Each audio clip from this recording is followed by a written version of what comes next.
Hi guys, this is first video from Shitcoin Millionaire. I'm going to show my portfolio, show my 25x portfolio and how I plan to make $10 million from around 500k at the end of 2025 and how do I plan to play this bull market. So here you can see my portfolio as of now. I'm not fully deployed into the market. It's around 400k. I have 220k in stablecoins, around that. And then we will basically go coin by coin. The interesting thing is that basically I have 400k portfolio at this stage, around that, but I do not have any blue chips, any large caps. So largest cap of the coin that I have in the portfolio is basically 200 million market cap. That's max. That's specifically the strategy that I'm using. I've been on the market through the last cycle, didn't take profits as I should, and basically I'm playing this out currently to make sure that I will make the money that I would want to make, and the goal for this is $10 million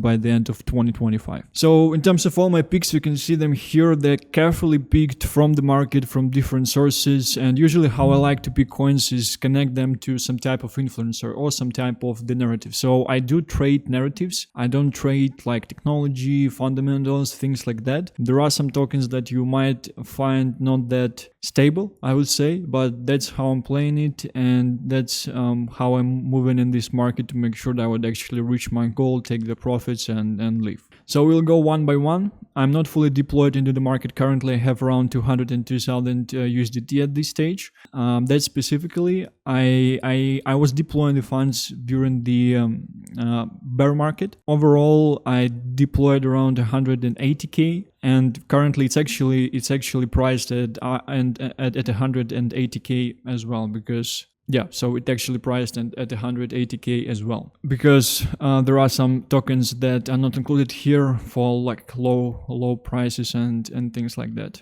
And one of them is Raini Studios token, so it's not on coin market cap as it's fairly new. So that's why I basically I don't have it on CMC. So we can go one by one. The first one is LUKSO. That's my largest bag. So that's around 15% of the portfolio that I have in LUKSO in terms of the funds that I'm deployed with currently.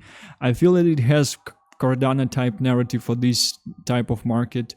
The founder is also from Ethereum. He's the creator of the ERC20 standard. He was working on the browser in ETH as well, and was developing some other things that are being used currently around the development and blockchain marketplace, I would say. So they did not start marketing yet. They are focusing on enablement, so improvement of the user experience for the users to make sure to be able to use cryptocurrencies and not have issues with the things like, oh, I send all my funds to the other network and now they all lost, which kind of doesn't make sense if you want to onboard like more users on the platform, and especially older people, because one of the presentation that guy was doing is about how his parents would be using crypto, and the fact that they can't use crypto like at all at this stage, because if you try to buy something on the DEX, that's just crazy. That's impossible to do currently with all the actions that you have to do. I have a lot of friends who are engineers, and if they're not in crypto, it's basically very, very hard to them to figure out. They spend 2 to 3 days to basically go through the whole cycle, and it's all connected also with the scam opportunities and things like that. So it's a hard thing, I would say. So that's a larger, longer term play. I would expect to take profits over the bull market, obviously, at some extent, but I would also expect to hold it till the end of 2025. I would expect to get it into top 10, top 15 of all of the coins. It also has gaming narrative and the narrative connected with the social fi. So I think both these things, they will run upcoming bull market, and we already actually see quite strong and large bull run in terms of the gaming. So that's why I think that this pick is a pretty nice one, and that's more on the stable side of my portfolio. It's not like 100% a shit coin, but it's very low cap currently in comparison to what the coin is doing. It's 230 million right now, and basically have a very, very nice LinkedIn overview as well in terms of what are the people that are working there. They don't have like any like third-party opportunities. They don't work other jobs. They did not switch from the project and things like that. So I do believe that this thing is going to be huge. The second pick is BOBO. So not a lot of people know about this coin. It's actually connected to PEPE. So in the PEPE verse, there are 4 initial characters. I would probably do a separate video on this.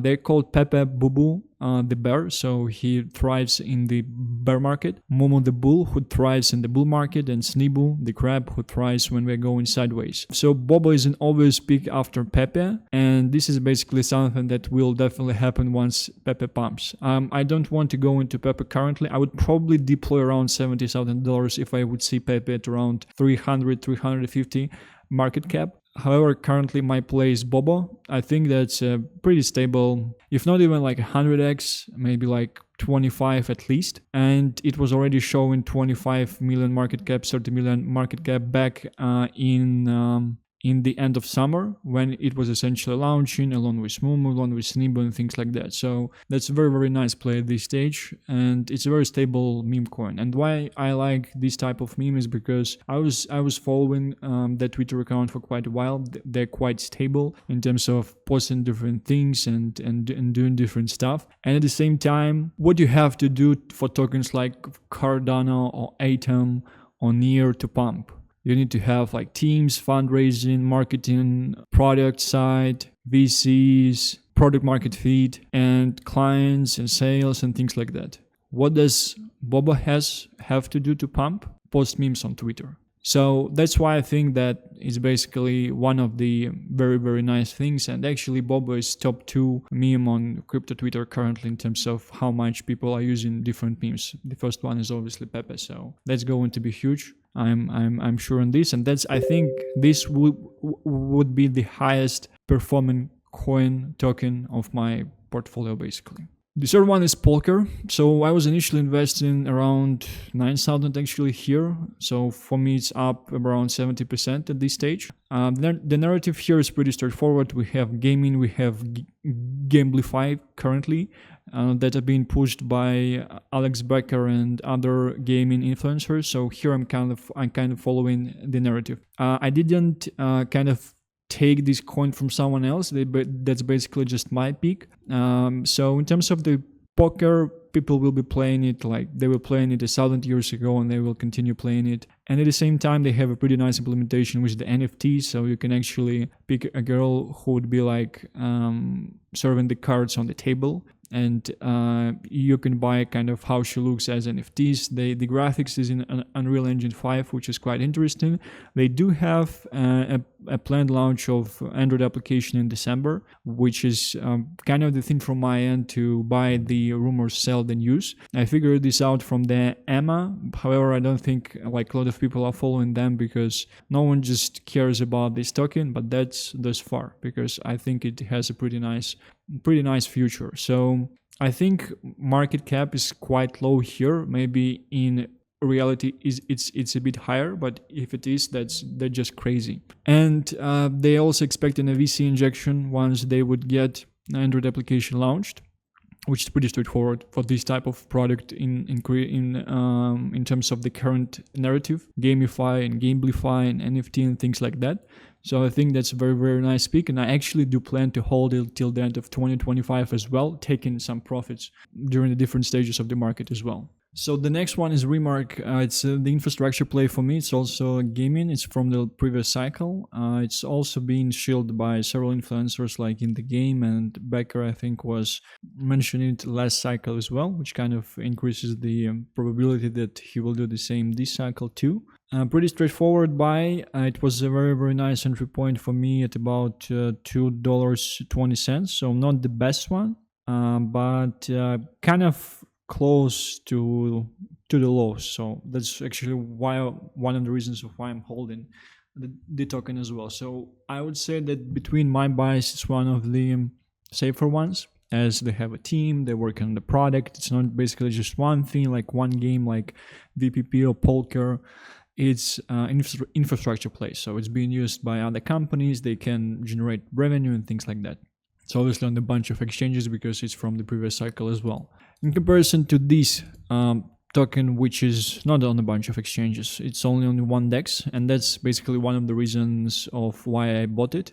It's connected to Beam infrastructure. If you know the games like Shrapnel and Big Time, they all are based on Beam infrastructure. Beam is actually the main investor into this token as well, and it's Raini Studios, so it's a studio that is developing games, which is kind of nice because it's a more safer play. Market cap for this thing I think is around 15 to 20 million. I was checking it out. Fully diluted is not that high as well. It kind of gets mentioned in between gaming influencers too. One of the reasons I've also bought it is that you can only buy it on DEX of Beam basically, so Beam swap. So it's actually quite hard. You need to transfer your Beam in ETH, then you need to bridge it to Beam blockchain on this Beam swap, and then only you will be able to transfer your Beam to RST token. So that's one of the reasons of why I actually bought this, is because that just means that once this token would be launching on exchanges, it would be pumping as well.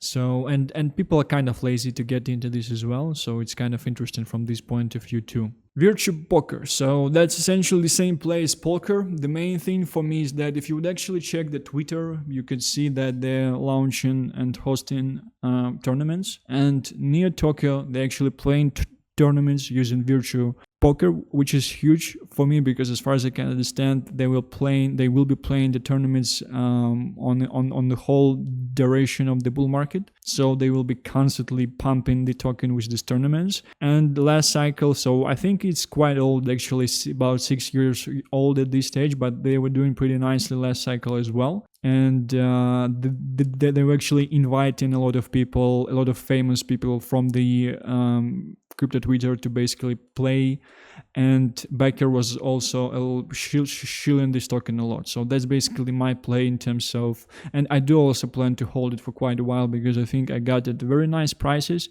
And if you think you're too late, no, it's not even too late, because I think a lot of people, we still have the mentality of the bear market where we want to buy tokens at 1 or 2 million market cap, and despite the fact this coin is quite low, but even in the last bull, if you would buy BNB at around 100 million market cap, you would do like 30 or 40x at the end of the bull market. So I think games like Shrapnel, they can do very, very well as well. Despite the fact that they have around 80 million market cap at this stage. But that's basically just the play for me, and I think it's a pretty strong narrative considering the things and the facts that I've mentioned and other things about the project as well. So that's basically infrastructure play for me as well. Nice pump from the lows, around 3x as well. And it's definitely higher market cap. Although if you were watching the show of the Crypto Banter several days ago, he mentioned that decentralized infrastructure is going to be a new narrative of this bull market as well. And SOL is exactly connected to the decentralized infrastructure, same as Akash, as Tao, as Render, and projects like that. However, the market cap is quite high for these projects. So and for me, so I was checking the interviews with the head engineers and things like that, and I have a background in engineering, so that's definitely helps me to understand things better on that end. And it's the combination of two narratives for me, which are gaming and decentralized infrastructure. At the same time, it's being pushed by several influencers like Hustle in the game, which is quite nice. So he's not kind of pushing it actively, but it's on his watch list, and he's kind of repeating it in different videos from time to time. And that's actually something I think Becker was pushing the last cycle as well. Winr, and you play, I missed Rollbit, so that's why I'm basically sitting in Winr. I think market cap is higher, maybe it's around 12, something like this. So it didn't grow much in comparison to other tokens that I have.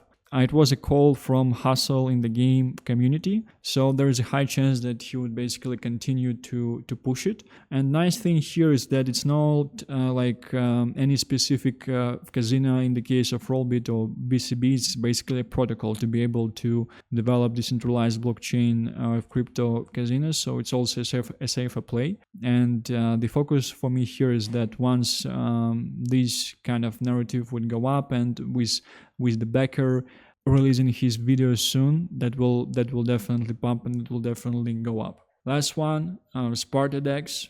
So that's something very, very interesting as well. Actually, that's the combination of the DEX and GameFi, kind of similar to DeFi Kingdoms, but at the same time they're based on Arbitrum, which is kind of in the narrative in the upcoming things, along with the ZK things.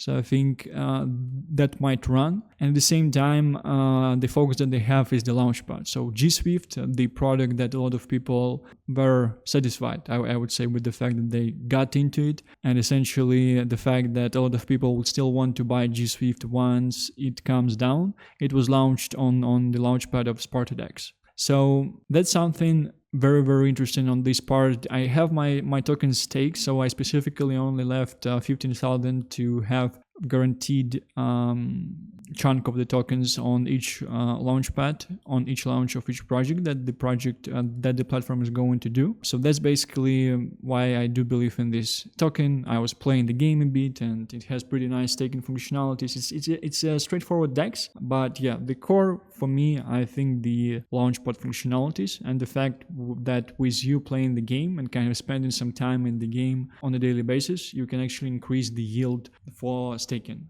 for the tokens that you stake on the platform, which is also quite nice. So that's about it. That's how the portfolio looks.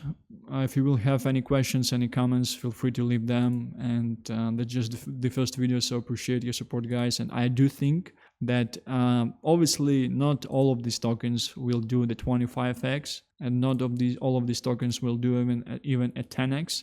Although I think that it's a pretty huge potential due to the way I'm basically picking these tokens. The thing from my end is that, as in any investing, I do expect some tokens to overperform heavily and basically be able to compensate for other things underperforming on the marketplace. So in terms of BOBO, for example, I think it's way higher than 25x by the end of the 2025 bull market, just of the fact that it's very, very simple, and people from the streets, like default normies, once they would come into crypto, they would be buying PEPE, and those who would want to make a little bit more money, who will do some research, that they will be aping in BOBO, from my point of view. Thank you for watching this video. See you in the next one. Bye bye.